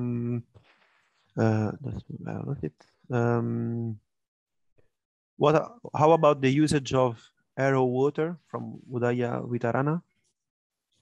Can you explain the correct? Yeah. Okay. So for the use of laboratory water, as long as you can qualify that the water that you are using is has an EC or EC reading of 0.0015 dCm per meter, you can use that laboratory water. This is to avoid any other sources of interferences during the analysis. So we should also invest in having a quality laboratory water. Around type 2 water would be possible to use. Another question is about, can you explain the current disposal of used dichromate? Very hot topic, this one, yeah. Yeah. Actually, I cannot explain, what you call this, deeply the method of disposal because it differs from one country to another. But usually, we should not dispose it in our sinks or laboratory sinks because the chromate ion will just convert to another more harmful kind of chemical. But our practice here in our laboratory, we just collect the waste that we generated in carboys around 20 liters capacity that is inert, and we have them collected by third-party service providers, and they will just treat the waste. Thanks, indeed. Like we know that disposal of reagents is a big issue for many labs in the world, and in GLOSOLAN will try to make some organized trainings on that and a webinar to discuss this topic. Also because, of course, this depends a lot on the institution's policy on the availability to dispose these reagents, but we'll try to make some guidance on this as well. I see there is a question from Erika Bauer. I read it to you. First, she thanks for the clear explanation. The question is, you mentioned that the accuracy of 77% linked to 1.3 correction factor is variable. Does the accuracy vary with different soil types, or is it different forms of carbon that causes the incomplete retrieval? How can this accuracy and correction factor be more precisely identified? Okay, so actually for the Walkley and Black method, it only considers the correction factor of 1.3. This comes from the given fact that the Walkley and Black method only quantifies around 77% or recovers around 77% of the soil organic carbon from the heat of dilution. That is why we multiply the result also by 1.3 to account for the unrecovered soil organic carbon. So this does not qualify any kind of soil type. And okay, that's it. I think thanks for the answers. If Erika has much more questions, please let us know. Actually, there's a question from Ibrahim El Yakubi. I ask, how can I make sure that the size of soil 0.1, 0.5, and 1 gram is the right one after titration? So as what we have shown earlier during the presentation of the slides, if you already used around 8 ml of the titrant, that's the time you will use a lesser amount of the soil sample. That means the soil sample that you're analyzing has more soil organic carbon content. So that. There is a question from Jan Navarrete about Turin. this one maybe I can answer. Is wondering why we didn't highlight also Turing method. I think I already answered this. So this session was a Walkley and Black because many labs used it. But we know about Turing. We have a standard operating procedures on Turing as well. It's published on our website. And we are organizing a training session on Turing method as well in the upcoming weeks. A training video of Turing method will be also released in a couple of days. I displayed you the video produced by colleagues from Philippines and Thailand on Walkley and Black, titration and colorimetric, but a video on Turing was produced by colleagues from Russian Federation and will be available soon. We'll publish next week, hopefully on YouTube with the subtitles in all languages, so you can follow it as well. We will inform you, and it will be published in the link on the GLOSOLAN webpage. So Jan, please have a look there, and the Turing video will be published there. And GLOSOLAN will organize a training on Turing, hopefully by before the end of the year or in the beginning of 2022. So if you have a look on our capacity building webpage, all the information will be published there. There is a question from Zainal Abedin from Bangladesh.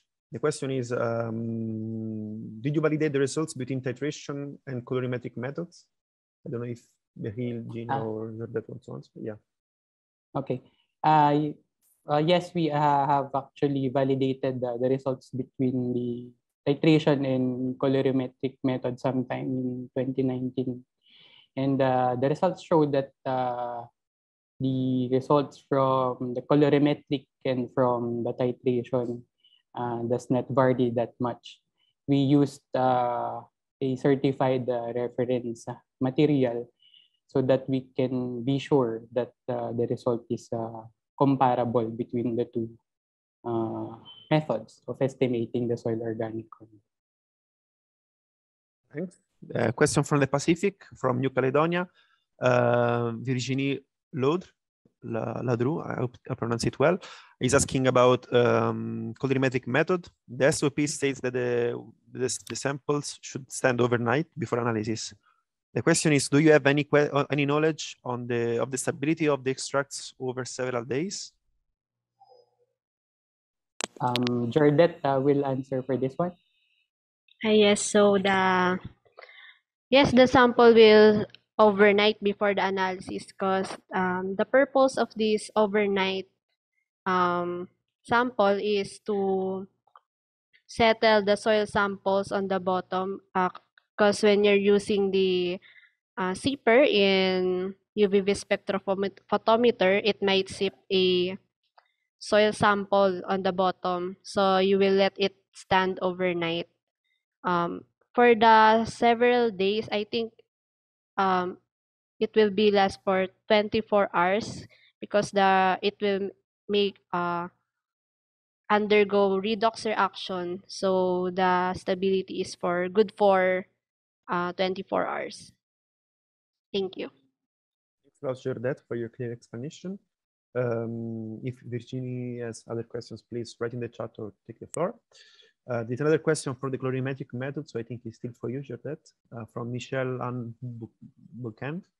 It's about colorimetric method. The soil particles are still present in the test tube. How do you make sure that the soil particles do not get to enter the spectrophotometer for zipper type or do not interfere with color detection in the cuvette type?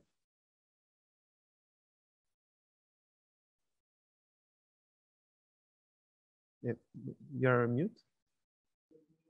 Okay. So as I've said earlier, it's a test precautions to not zip the soil particles on the bottom of the conical tube. So that's why I made sure that the zipper will not go overly under the soil, so for not to zip the soil samples.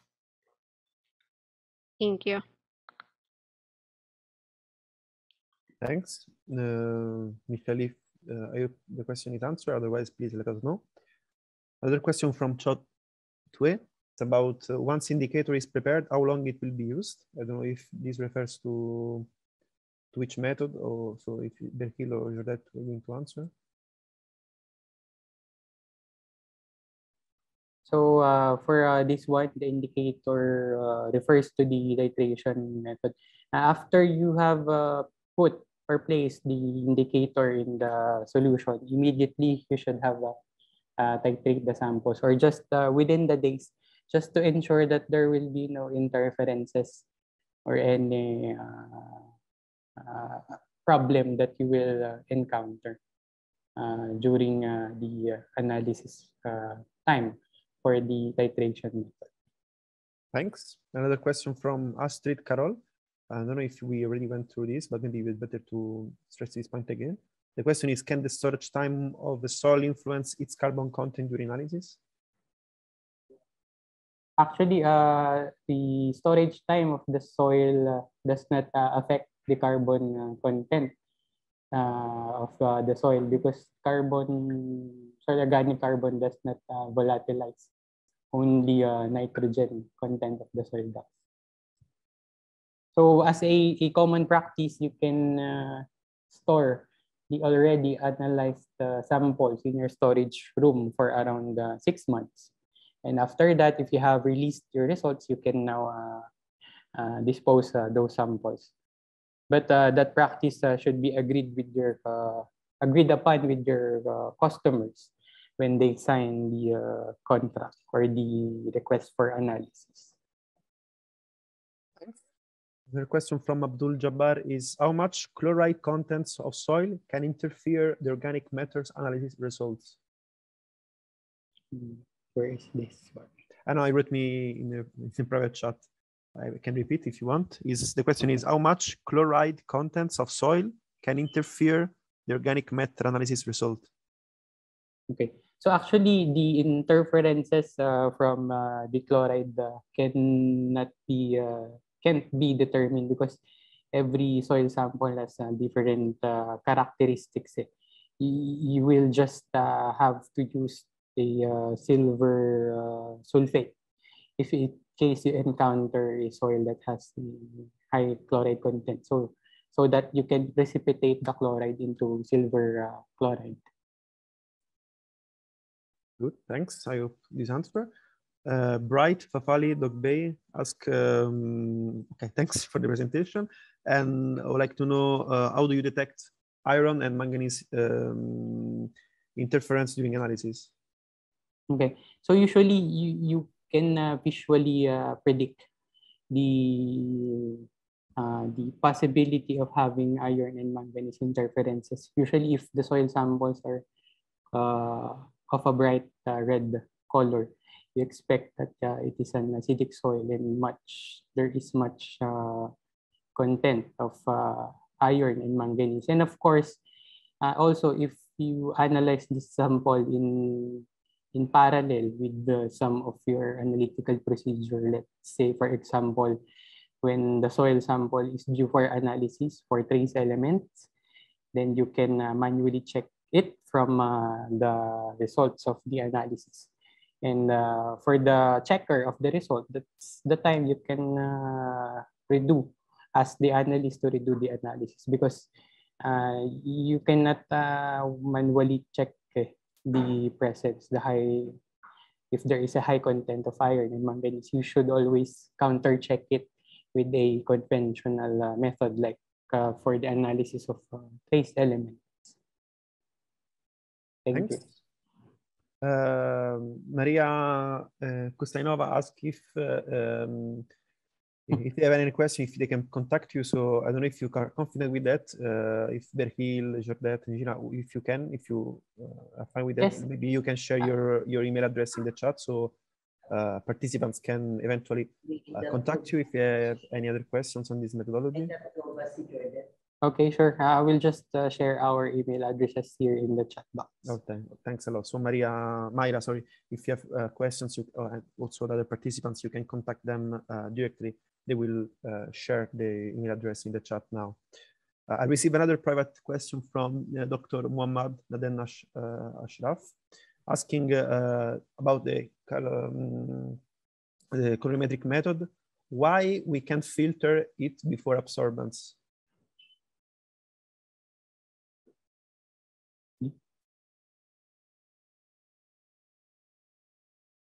Okay, I'll answer for Jordan. So there is also the same question for colorimetric method. Why can't you filter the sample first before introducing it to the UV-Vis analyzer? So there are two things that you should consider. First, the earlier question about the use of polypropylene centrifuge tubes. Once your laboratory have proven that it is safe to use the polypropylene tubes, if it does not melt during the heat of dilution or during the digestion process, you can actually use it for the centrifuge, so that it is easy for you when it is time to read the samples in the UV-Vis spectrophotometer. Another thing is that when the laboratory uses the conical tubes, you cannot subject it to the centrifuge machine because the centrifugal force is too much for the glass, where it might break during the process. And with the filtration, you can also try to do that, given that the solution have undergone 24 hours time, or it is already cool.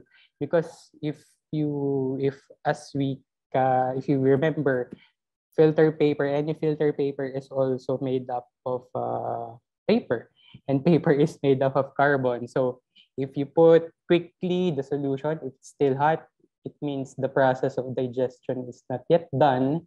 You will have overestimation of organic carbon. So I hope that that one is clear to all of us. Thank you. Thanks a lot. Another question is about, yeah, I think it was the same from Zainal. If the question from Zainal Abedin is if they can use filtration instead of overnight stain sample. You can clarify this again. Yes. I think it has the same essence of what I have said earlier. You can choose between subjecting the solution in an overnight, what you call this, standing time, and also you can do filtration. But given that the solution is already cooled, because otherwise you will just digest carbon materials from the filter paper. Thanks. Zainal is asking if they can use ashless filter paper. Yes, that's just the same idea earlier. Okay. Okay. Thanks. I don't know if there are any other questions. Please, you can unmute yourself, or write in the chat, or take the floor and ask your questions directly to our experts. Otherwise, please, Berhil, if you can write your email address in the chat, so if they have questions, they can contact you, Mr. Jordet, or Dr. Gina for other questions. Yeah, I see that Berhil put his email in the chat, so Mayra asked for it, or also other participants, please take a note. Thanks for that. I don't know if there is any other question.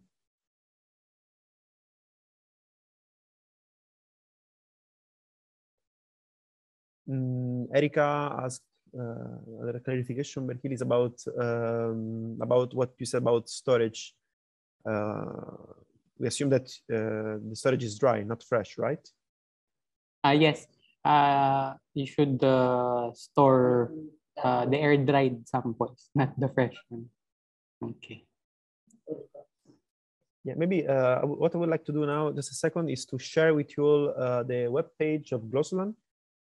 So you can see where all this information can be found about these procedures.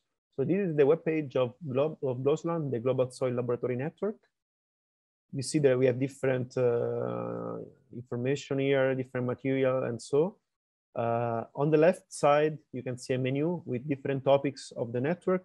If you click on soil analysis, you can find the information about the standard operating procedures, this one, or here as well. We also have information and material on quality assurance and quality control, health and safety, dry chemistry.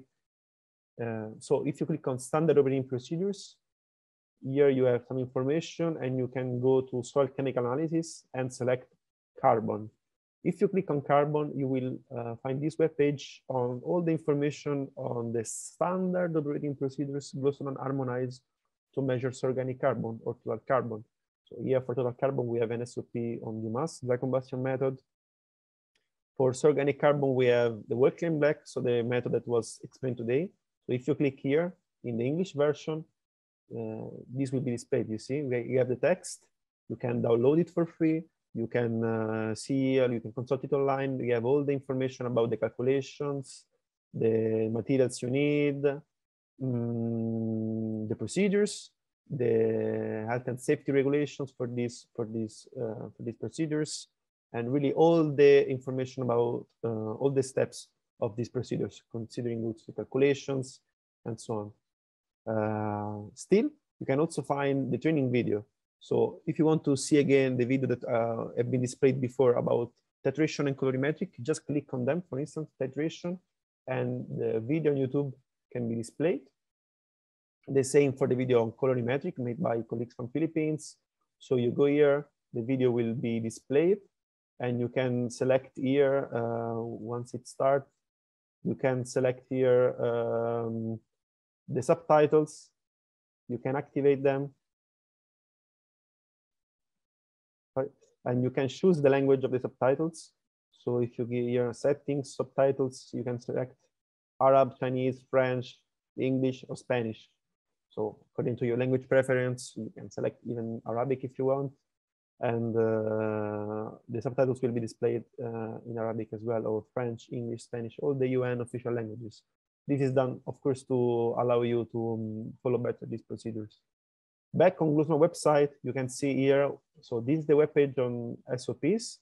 If you go here on capacity development, all the information about the training sessions of GLOSOLAN are reported. This meaning that here you can find all the information on the trainings we are giving on wet chemistry, dry chemistry, so soil spectroscopy, and health and safety. Other trainings will be organized soon about equipment purchasing, quality assurance and quality control, and laboratory management. For instance, if you click on wet chemistry, you can find information, all the trainings that have been organized on this topic. So for instance, we have a training on determination of soil available phosphorus by Hodson method, one about the saturated soil paste extract, and today you also have the information about today's webinar about Walkley and Black. Here, we will add soon the links to the presentation and to the video recordings of today's session. So please have a look to this webpage, because all the training material of today's sessions will be uploaded here. I don't know if there are any more questions in the chat. I can see lots of thankful message to you. Just maybe we can go through the last questions. I see there is a question from Oconio Filomena asking if colorimetric and titration methods give the same results.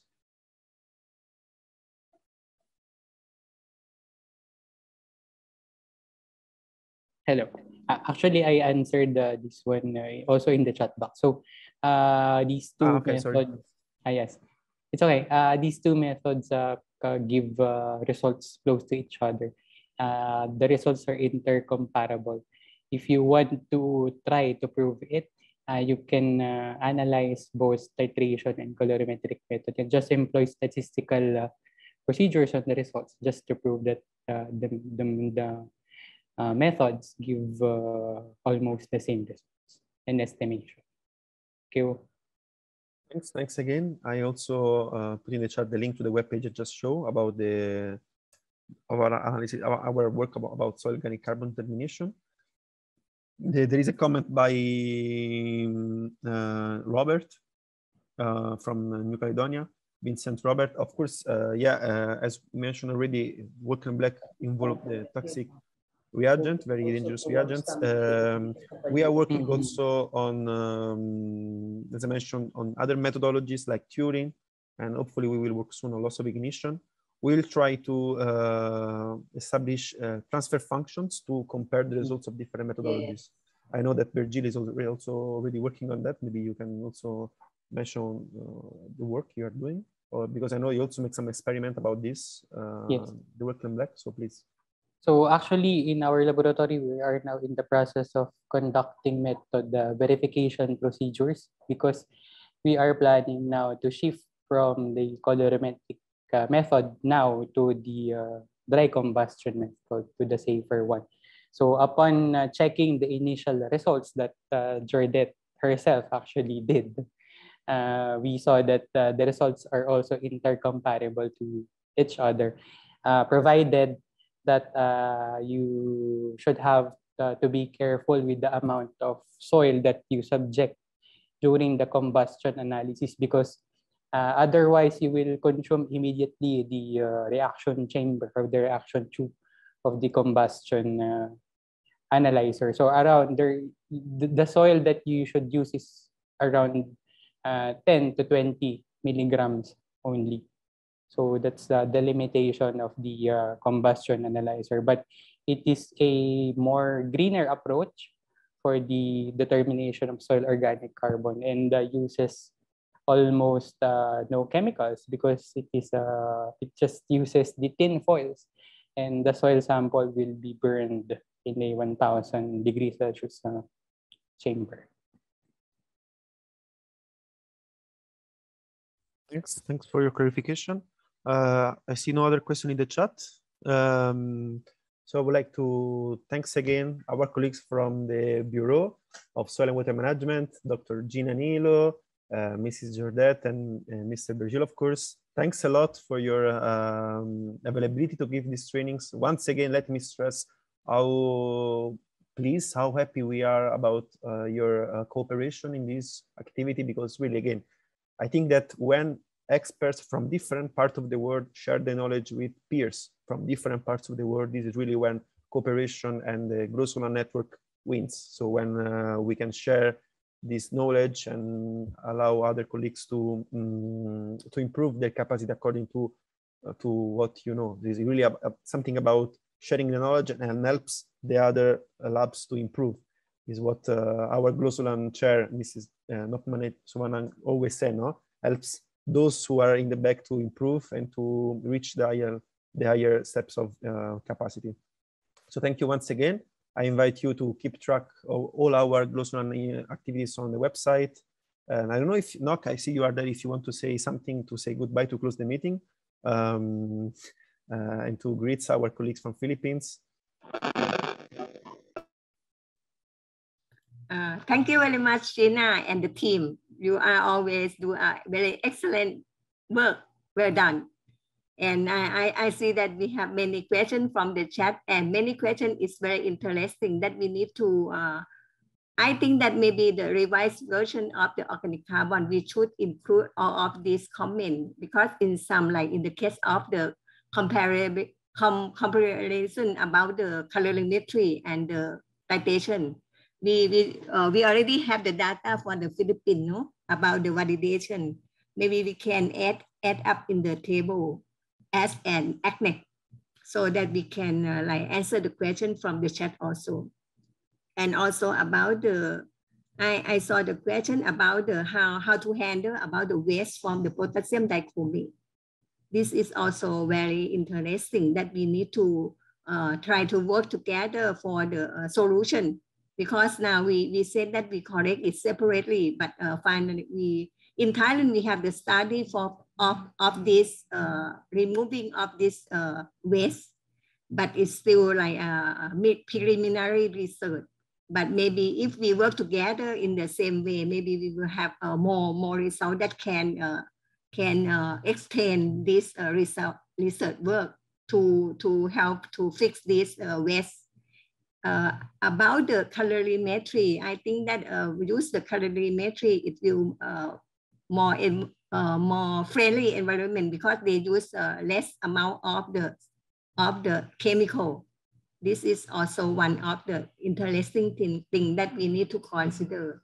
I think in our website we also have put maybe Filippo, you can inform them that we have put about the sustainability of the method, no?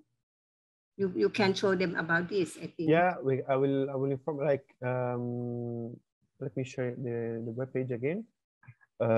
because again, as not mentioned, and also the trainers mentioned, we are fully aware about the problems of this methodology regarding the sustainability of it. Yeah, for the disposal of reagents. So I hope you can see my screen. Here on carbon, we are trying to compare different methodologies according to the sustainability of these methods, and also regarding different other parameters like the level of technology that is required, the duration of the analysis, and the global price of it. So so far this is done for the parameters that we already harmonized. So for instance, Walkley and Black and Turing. We will work soon on loss of ignition, hopefully. So we will compare that parameter as well, and that methodology as well. And maybe that one, we know that is involved less reagents, so that maybe that one will result in a more sustainable procedure. So here in this table, you can compare the different methodologies and select the one that you think is more sustainable.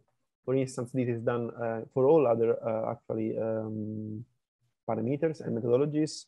For instance, here we compare different methodologies. We harmonize for nitrogen measurement.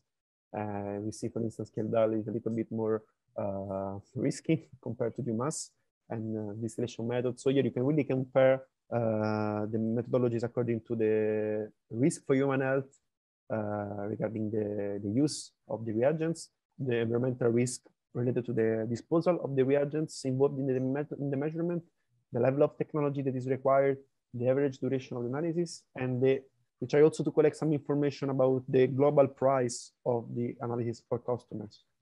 So you can compare the methodologies that are used for the same, to measure the same parameter. And again, as Nock mentioned, these SOPs are active documents. We're trying to revise them on a yearly basis. So we thank you for your inputs in the chat, because we try to take advantage of your inputs to revise the text of the standard operating procedures to improve it. No? We know that there are more concerns year after year, and we have new experiments, new case studies that can help us to improve the procedures and make it more available and more adopted worldwide. So thank you, Nock, for stressing these 2 points. Thanks again to our colleagues. Yeah, I think that's all. I see there are few more questions in the chat. I don't know if you have time, Virgil, to answer the really last 2 questions we received. I answered them in the chat box. Okay, good. Okay, sorry, now I see your answer. So thanks a lot for your prompt actions, for your availability once again. Colleagues from Philippines, we really appreciate your supports. And thanks, Nock. Thanks to all participants for your kind participation and active participation in the question and answer sessions. I hope to see you in the next webinars organized by GLOSOLAN. Again, all the video recording of these sessions and the presentation that have been given will be uploaded online. So please have a look to our webpage.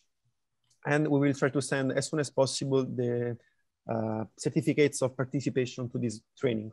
So we are a little bit delaying with that, but hopefully by next week we will be able to deliver all the certificates also related to the other trainings that have been already implemented. So thanks again, and I hope to see you soon in other trainings. Thanks a lot. Thank you. Thank you, everyone.